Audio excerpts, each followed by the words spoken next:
But when you're starting off, right? Like, are you supposed to be a perfectionist? Because you're just starting out. You're forming. Depends on what you mean by perfectionist. Like, you know, do you really have to concentrate on every single element, actually put in the time? Because you don't have the audience. You don't have the people actually expecting you to upload something at 8 o'clock or on Wednesday, right? All right. So do you think like you have to use it to your advantage and actually make it the best video that you possibly can and just post it? Because you don't have a time limit. Yeah. You have two answers for that question. So number one, if you put in a lot of time into that video, perfecting all those little things, right? It'll make you feel good.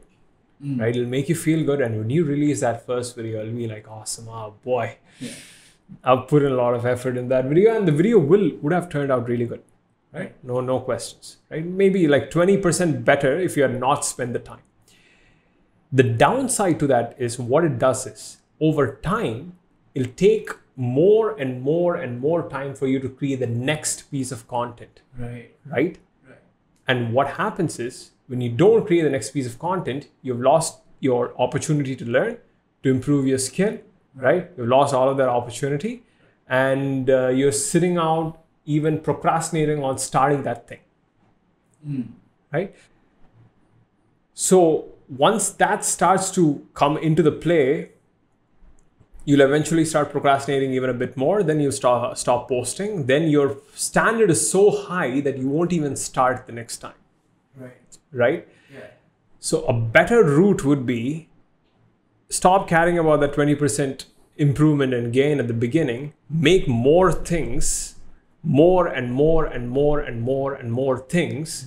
After making like 50 of those new things, your 51st piece of content or video or artwork will be so good than the first one where you spend so much time perfecting it, right? That 20% of the time. I think the 20% will catch up by itself. Rather than you trying to catch up with yourself, right? Exactly. Keep up with yourself. Exactly. That is what I've always used.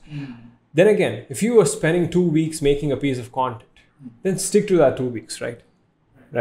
Because you need some limitations to surround yourself so that you have something, some boundaries to work with. That limitlessness, right? That I'm going to post whenever I want to. I'm going to do things whenever I want to. It's not actually freedom. It's actually a prison. It'll